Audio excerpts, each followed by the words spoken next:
Bijal, welcome to the show. Thanks for having me. No, my pleasure. My pleasure. You're a well-known person in the ecosystem, so I think a lot of people listening and watching this probably will have had some dealings with you in the past if they're in the Australian market, especially if they've worked at Salesforce or in the partner world. But you've been in the space for a long time, so I think if we look back to that journey and tell me a bit about that journey, beginning your career and how you kind of came to be in the Salesforce ecosystem. Yeah, so hopefully I've got a good name out there, Ben. So we'll soon find out, I guess. Look, but I've been working in the I guess a tech vendor space now for almost 20 years. My career started off working at Microsoft back in 2002.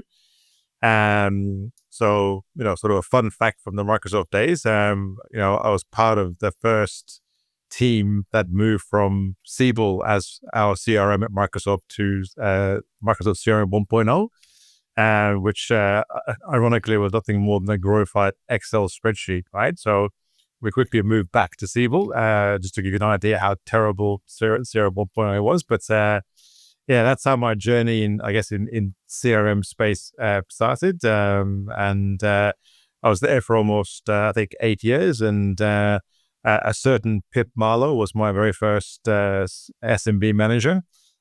So to sort of come full circle with her many years later, it was, very, very sort of unique. So I guess Salesforce came about purely as right place, right time, right? So one of my good friends had just taken up a role as head of procurement for Salesforce, and he sort of referred me in, and that was sort of June 2012, and I started as a commercial AE in 2012, and that was where the journey sort of started, and it's a very, very different space to what it is now. Yeah, for sure. I can imagine. So like to give some context, because a lot of the people that might be listening might have only recently or the last few years come into the ecosystem. And, there's obviously a huge offering now by Salesforce in terms of all the products and the deals that are happening. But when you were working as a commercial AE at the beginning, what did a typical deal look like to you then? I envy to be a Salesforce AE now because, we just had one cloud and that was Sales Cloud, and there was nothing else. And our biggest challenge back then was there was another Australian company called Salesforce, right? So half the time I was actually telling people I wasn't a recruiter, but I worked for this technology company called Salesforce. And bear in mind, this is the time where there was no 5G or fiber. This is still very much in the days of 3G and the edge network, and oftentimes it was still GPRS where you're going out to outside of the Sydney hub. So very, very different selling environment, and I think for us it was very much just keep it simple, stupid, right? So selling into sort of your typical sort of B2B sales environments, and then going out. So back then. They used to give every AE an iPad, so an iPad 1.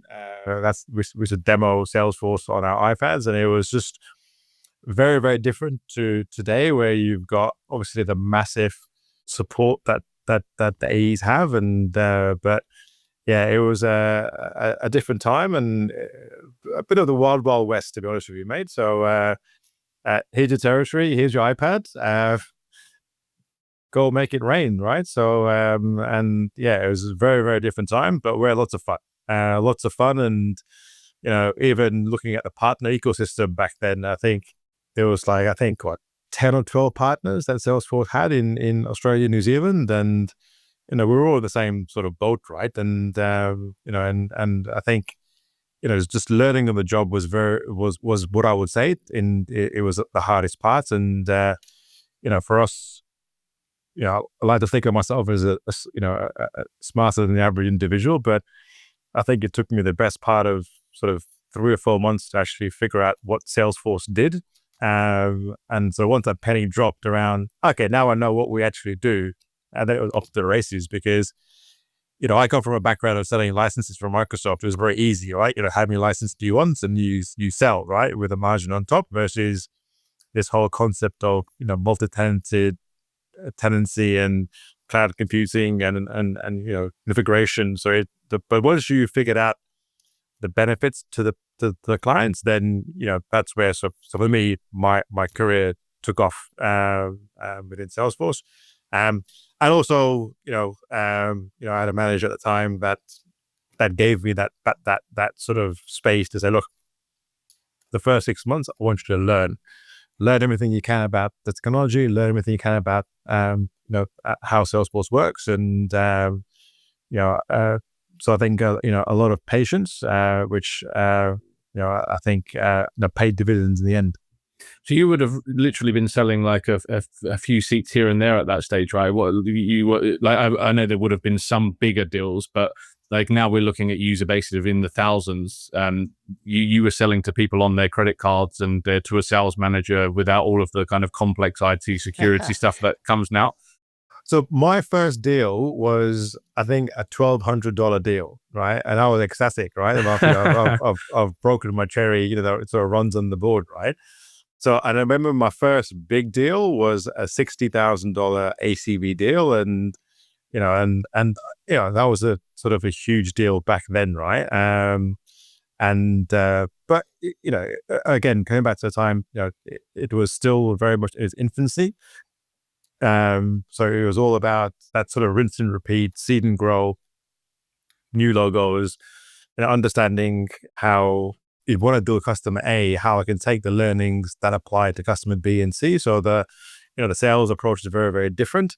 But yeah, 60K today is seen to be a small deal, but 60K back then was a very sizable deal. Can you remember who some of your early customers were? So my biggest customer earlier on was Stuart Alexander. That was a very much almost like a 6 to 9 month sales process. But Are they still around? I think they still are. I think Ben Isley still might be the CIO over there. Yeah. I'm not too sure whether they're still using Salesforce or not, but they were a distributor and a wholesaler of FMCG products for the Australian market, and for them, they had reps on the road, going into businesses to do like stock checks and that type of stuff.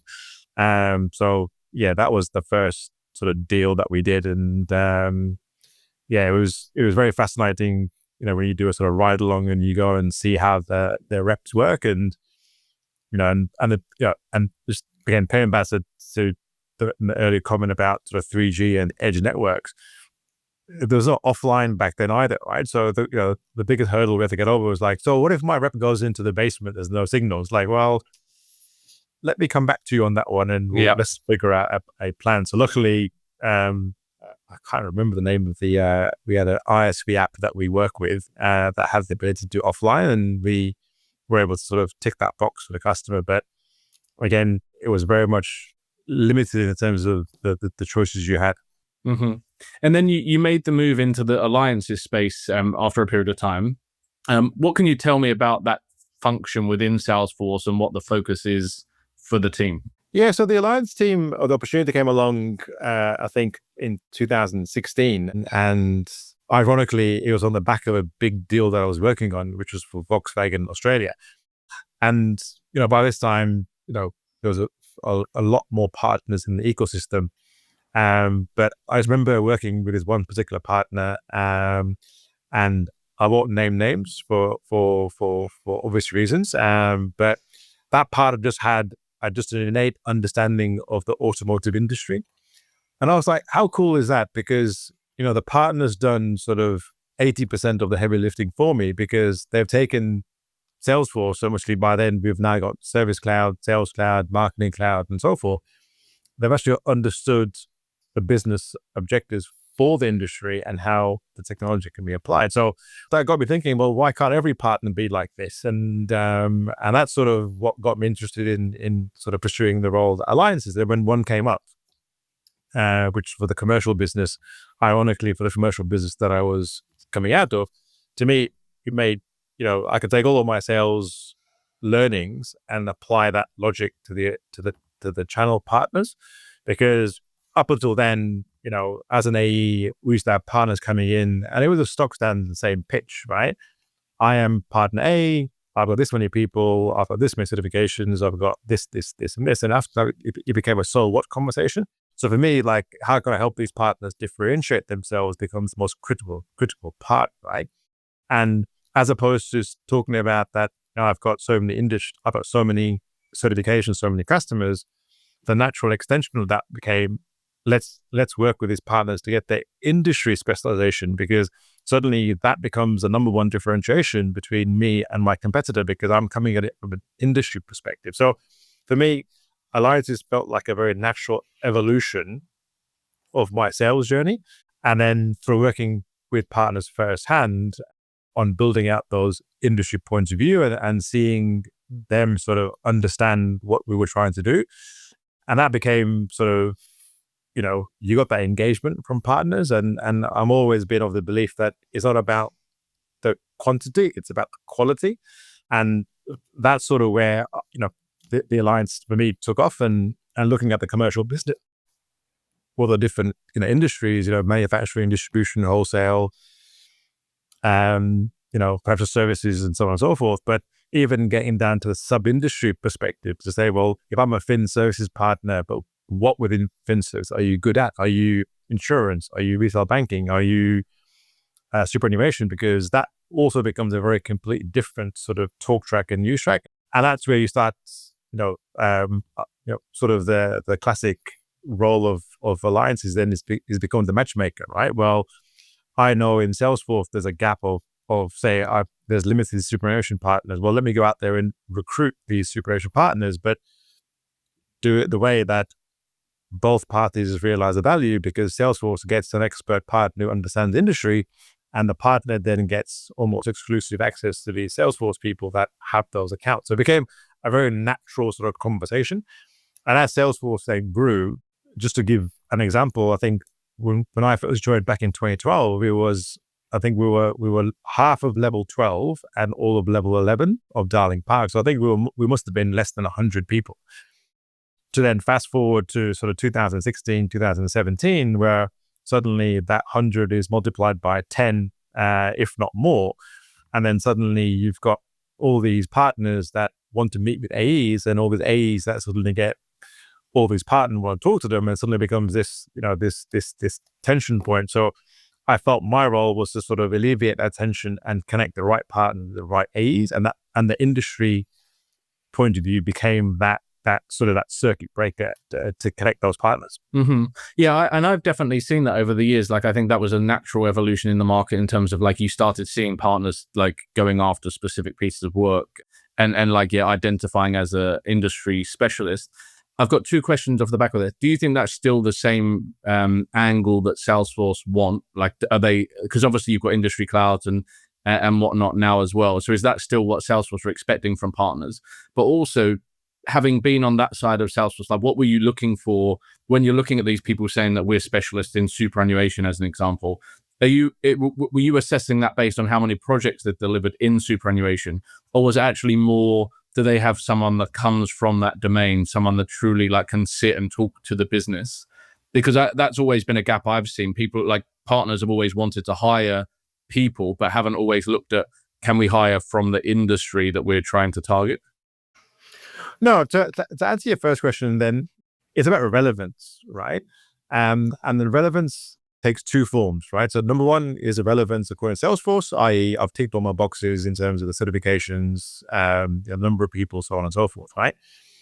The relevance then becomes around the industry point of view. So taking superannuation as an example, so if you were to remove Salesforce from the equation, what systems do these people actually use, right? Because if you look at Salesforce being sort of front of office, but what are the back office systems that superannuation using? So once you understood that, and in superannuation, say they use Xplan as an example, right? Because Xplan is then the lifeblood of superannuation, because that's where all the core information sits. Now, how do I get information from that into Salesforce and vice versa? So that became the conversation. And the second part of that is, why would you, right? Well, and that becomes down to the industry expertise. Well, we know that in Xplan, you can't do A, B, C, and D.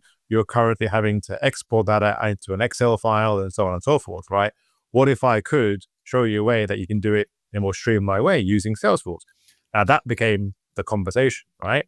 The part of the expertise wasn't then about how many certifications I have or how big I am.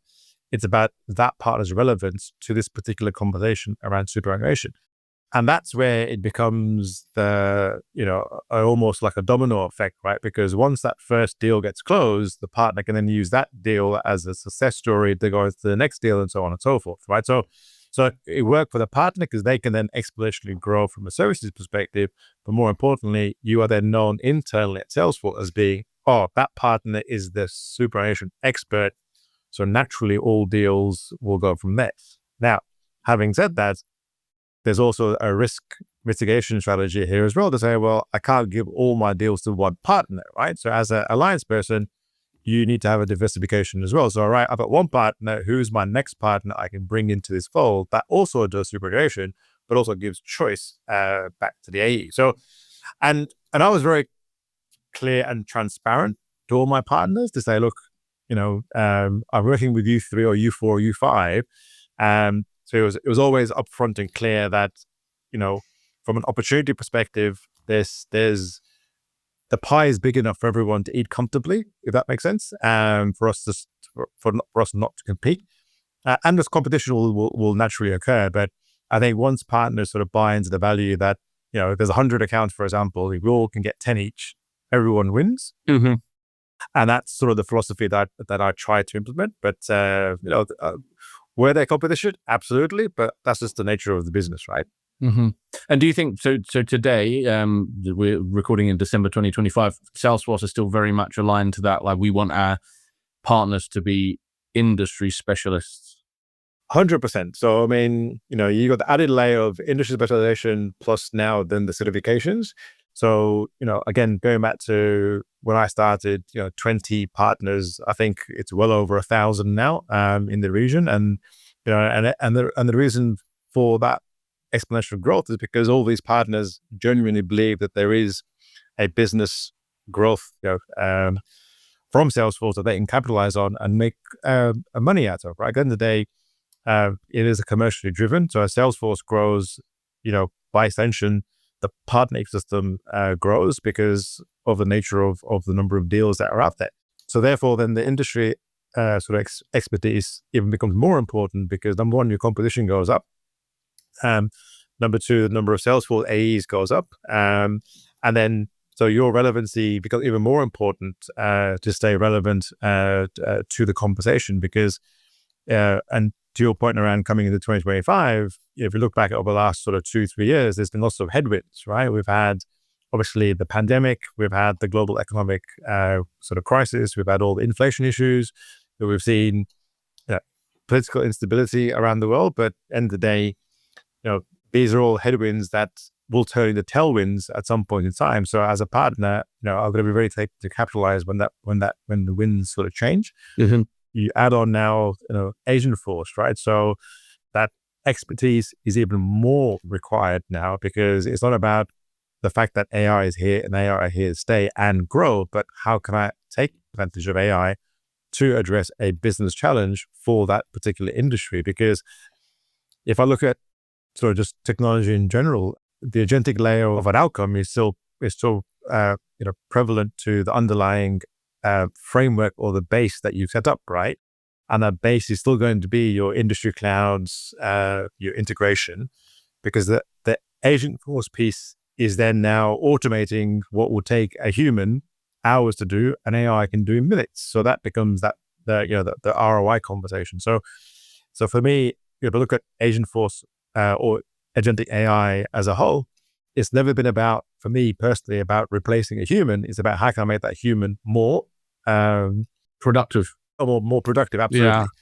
And that's the value that AI brings to the table. So I think a lot of businesses now are sort of trying weighing up the benefits of AI. And I still think a lot of people are still looking from a traditional perspective, or AI can replace a person.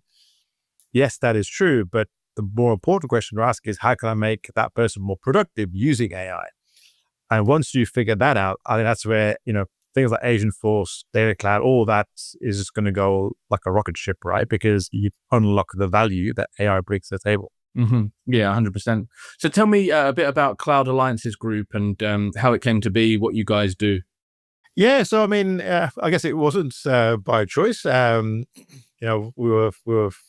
the golden handshake from Salesforce back in 2023, but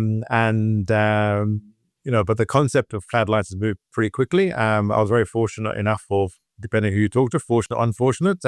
Two of my very good friends and also part of the same team, we all got made redundant at the same time. So we were very sort of quick to sort of support each other, and for your note, we started talking about how we can fundamentally take advantage of all the knowledge that we have, and let's see if we start a business.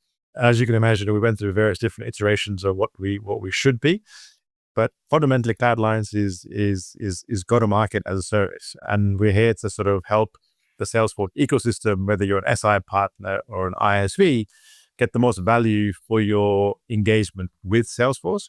So I either think of it in terms of I'm doing my role at Salesforce, but from the outside in is probably the way I describe it. Yeah, nice. So had it ever crossed your mind to do that prior to the redundancy? Not really, but what I felt was there was a big gap there, because when I was dealing with, say, alliances people from larger partners, I always felt like, but the smaller partners, or what we would call tier 2 partners, never had that role. Because when you're dealing with a Deloitte or an Accenture or a PwC, the alliance person represented the whole business and could talk to, sales, marketing, delivery. Whereas talking to a tier 2 partner, you often got maybe 3 different versions of the same story, depending on who you spoke to. So, I mean, they were all in the same book, but all different pages, right? So for us, we thought, these guys need an alliance function. So when we got made redundant, it became, okay, we already have a bit of a framework to go off of. And then let's now go out there and sort of, test this theory, because we did our first sort of straw man diagram in March. We went out to one of our friendly partners, and he was like, right, where do I sign? This is exactly what I need. We validated our sort of theory very quickly. And sort of it was then a question of fine tuning, how we approached it. Because I obviously I work with partners as well, right? So like some of my customers will be your customers as well. And the conversation I have with some customers is, well, like we can't work with you if you're working with other partners, because there's a certain level of I guess non-compete when like I can't take people from one partner if I'm working with them to move them to another. And I know you're not taking staff and moving them, but are there only like so many partners that you could work with, or in theory could you work with as many as possible, even if they're kind of competing? That was one of the biggest learnings in sort of the first year, is that we were very clear around not working with like for like partners, because otherwise it defeats the purpose, right? So we were very clear around, if we were to onboard a partner that specializes in certain industries, that we would not have a direct competitor that we would work with, unless explicitly agreed upon by the clients, right? So, but we always knew that that was going to be a ceiling. So that's why sort of in year 2, we did pivot towards the ISVs, because the ISVs enabled us to have the same principle, but it enabled us to diversify the offerings. And that's where I think, the same sort of exclusivity does apply, because right now we're working with a DocGen partner who would not work with another DocGen partner, because it stands to reason. But if there's any complementary ISVs that there are there, that our role is how do we make these guys work together and work with a common outcome. So right now we're engaged in a strategy with 2 of our ISV partners, where we're working together to come out with a whole new different offering that we can take to Salesforce, that's going to help plug a hole or a gap that Salesforce has in the SMB and mid-market sector. So for us, that's very exciting, that we can take all of our learnings and work with ISVs, and there's elements of sort of trust going back and forth that, great, I understand why you're saying that, Bijal, because, okay, I see where that gap is. And okay, I get how that ISV and us can work together. And then suddenly, you providing a true platform conversation back to Salesforce. And then once we do that, it's then going into our client base and which of our current SIs that we can work with the ISV. And suddenly we've got a whole go-to-market, opportunity. I'll give you just a recent example. We did one. This happened over the last 3 weeks. We did a whole recruitment go-to-market, and we're able to sort of close a deal fairly quickly, just because we're able to identify some of the gaps that Salesforce had, and some of but leveraging into that industry knowledge, and so that means that I can take that into a much more bigger sort of go-to-market strategy. You mentioned go-to-market as a service. So like what makes up that? Like what are the pillars underneath that, I guess, the services within a go-to-market as a service strategy? Yeah, so if you look at go-to-market in a general sense, whether you're an SI or an ISV, there's certain levers that we are able to sort of push and pull. So for example, there needs to be a sales, marketing, or delivery sort of function. Doesn't have to be a marketing person per se, but they need to have at least a marketing strategy, because what we've learned over the years is that each function sort of works in their own lane, and then the idea is they start off, swimming, in a lane together, but often you find sales is way down the end, marketing is halfway up, and then delivery is still at the starting blocks, right? So what we've tried to do is bring that strategy into one sort of motion where, rather than it being 3 swim lanes, we're all in the same vehicle, right? Go along on the same journey, because that's where that integrated marketing sort of example comes in, and that's sort of what our sort of model works toward is how does sales help marketing, help delivery, and vice versa across the board? Because Salesforce may ask you, hey, I need you to go and get 10 more Agentforce people certified. Well, great. How are we going to do that actually help sales and marketing? Because there's no point delivery you ticking your box that doesn't help the other two. So what we try and do is bring all that thinking together that leads to pipe generation and having this outcomes-based approach, because I'm sure you've come across as Ben, and you maybe even exposed yourself. I know I certainly have. When you're working with an external marketing agency, you sort of go out there and create all these assets, the one pagers, the first call deck, and the slides, this and that, and then it all sits in a library, but you probably use only 3 content on a regular basis, right? Well, you've just spent all this money making 50, why only using 3, right? So all these things is like, well, let's actually look at it real time. What actually do you need, right? Because everything else is sort of sparkly things, right? So it's the old adage of sort of must have, need to have, nice to have. So rather than doing it all into one together, let's work out what is must have first, then it bleeds into the need to have and nice to have, because the must have is what generates the revenue up front. Mm-hmm. Yeah, it's interesting. Like, having spoken to partners, I think probably a little bit smaller than the sweet spot for you, which you're saying is tier 2, right? So not the big global SIs, but probably like the local or multi-country partners that might be founder-led. I'm guessing, like, they might still have a couple of founders that are still heavily involved in running the business. Yeah, so for us, it's more about those levers I spoke about. So they need to have a sales and delivery function.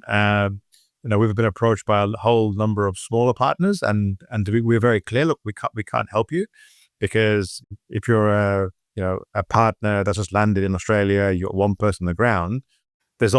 I can't help you. So for us, it's those partners that have been around for a few years, that have that sort of sales and delivery function, where marketing is sort of being done by the principal, and are now just looking at sort of bringing on a marketing person. That's certainly our sweet spot, because what we offer is an alternate offering, and that's where that whole go-to-market as a service comes into play, because it is done in a contextual way that we're taking into account, as I mentioned, that whole the industry mindset, the delivery assets, what are the right battle cards, how do we approach Salesforce, who are the right people at Salesforce to approach, because it's the old adage of doing more with less, right? And that's what we're trying to lean into. So because my point with some of the smaller partners that don't have that knowledge, they think, like, if I just sponsor a world tour. Like I have a booth there, that's marketing, that's a marketing plan. But I guess like if a bigger partner comes to you and that's what they're thinking, like I guess around that needs to be like an end to end. Well, in the build up to that, and the like, what are we actually looking to achieve from that, and then long term. So one of these integrated marketing plans, how long are you looking? Like it can't be just month by month, right? You're building in a vision for a long period of time. Yeah. So typically we work, in a very sort of iterative manner, but we have a 6-month sort of strategy, and then they're sort of defined into sort of 3 rolling, sort of almost 8-week cycles. And you almost, you're building your brand, awareness, and then you're trying to then take that into that lead generation, the old, the marketing qualified leads, right? So the marketing qualified leads then become the sales qualified leads. But the idea behind this is, try to move away from the old metric of, if I do 1,000 outbound calls, I get 100 people answering, I get 10 leads. You know what I mean? So that's like, we want to make it a bit more sort of structured, a bit more strategic. So rather than doing 1,000, let's get the same outcome, but we're doing only 300, for example, right? So how do we help increase the ratios from being sort of 10-1 to being more 5-1, for example, right? Because that's where sort of we can use some of our experience and knowledge to help that, and knowing like what strategies are going to work and what aren't, right? So if you think about this in terms of the above the line, below the line, using LinkedIn as an example, well, should LinkedIn be an always on campaign? Because let's face it, LinkedIn is not going to get you that whale, but guess what? What it does do is it's just there, right? It's just slowly doing this thing. The algorithms kick in, and over time, your messaging just naturally gets the right people with the right messaging, right? So, but then how do we take that LinkedIn messaging to do some of the above the line stuff, right? This is now, you talk about, say, the events, for example, or the sponsorship, right? Because, us or a partner sponsoring World Tour, does it tie into this 6-1 strategy? Because if the answer is no, then number one is, how do we make it?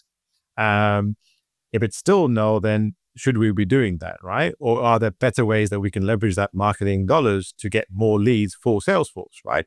Because these are all things that, you sort of weigh up, because, again, in my time, the Salesforce World Tour is a fantastic event, and hopefully in February, when it is, we'll get back to almost the pre-COVID days. But that's an example whereby, marketing will have all the scan data, all that, and then sales gets 10,000 names, and sales like, okay, what do I do with this, right? It typically goes straight in the bin.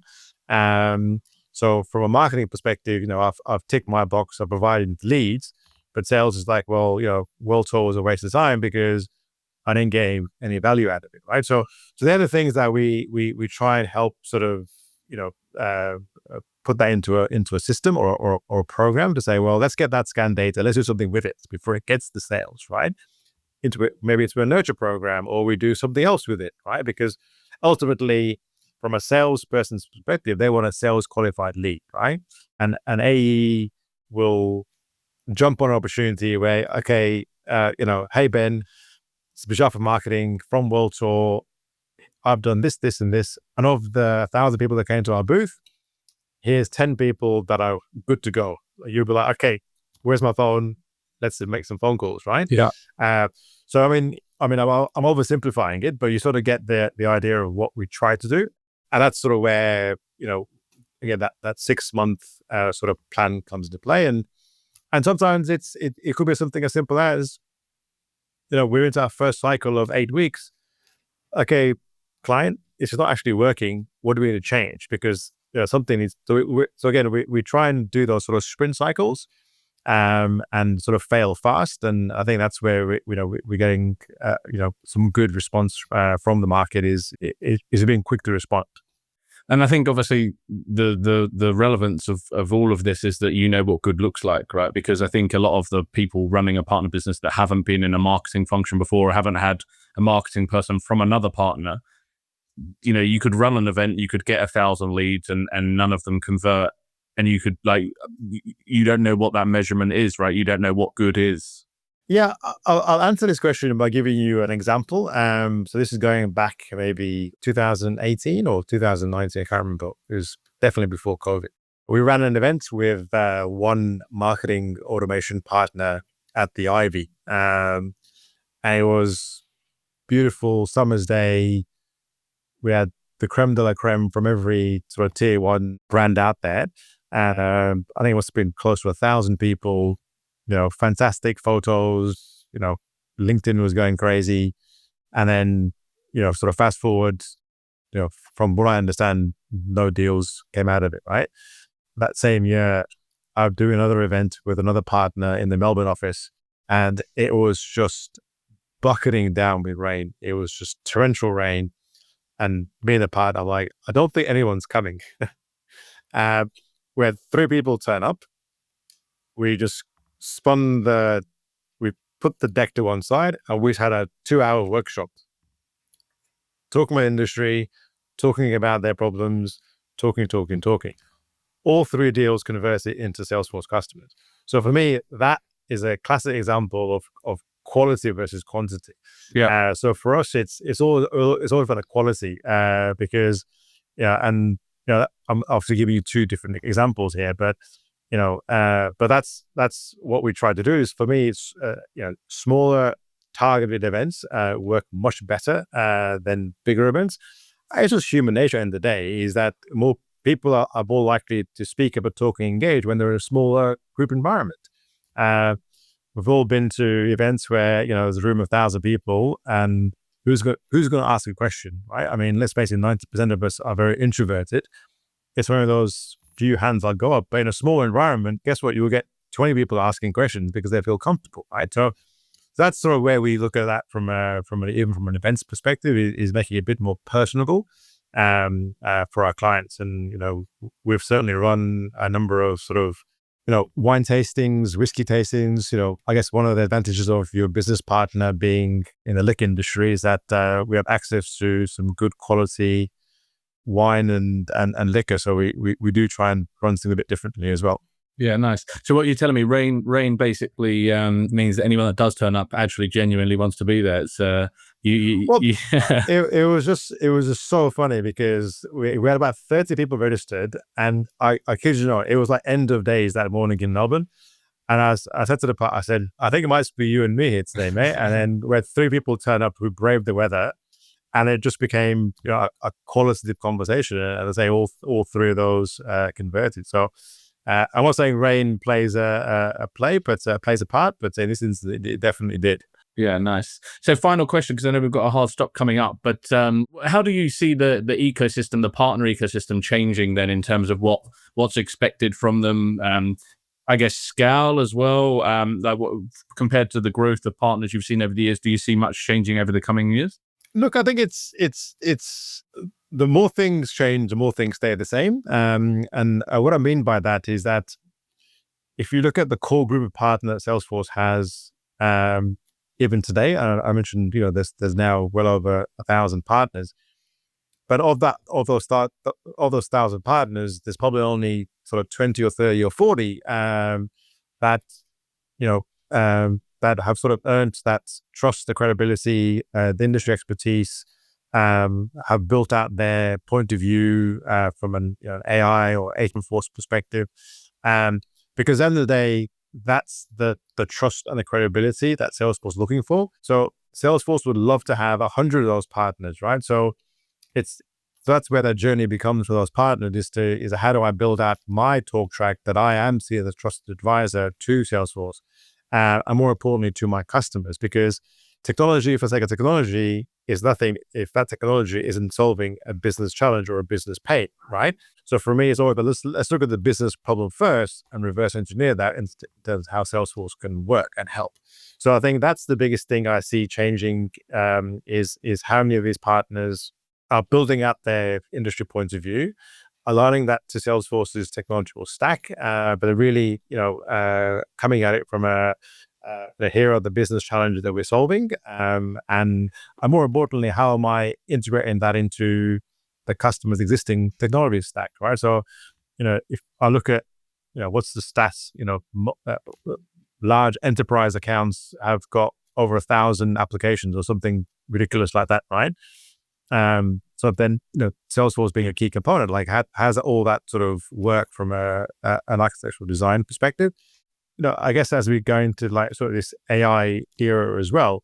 So again, I come back to the point: how can AI accelerate growth and value, make humans more streamlined and more productive, more effective, repurpose some roles? So if I'm doing a role that has 5 people doing it, well, AI, I can do it with 3, for example, right? And those 2 can be sort of repurpose it to other roles. I do joke about this with my team at the moment to say, if I see T1000 walking down the street, I'm going straight down the casino, putting everything I own on black, and seeing what happens. But I don't think Skynet is here just yet. For me, AI is the cherry on top of the cake. Partners still need to be able to bake the cake and realize the value from it. Awesome. Well, thank you so much for your time. If anyone is listening and wants to pick your brains or inquire about what you guys do, where's the best place to find you? Just drop me an email, bijal@cloudalliances.com, or look me up on LinkedIn. More than happy to have a conversation. Awesome. Thank you so much. No worries. Thanks, Ben.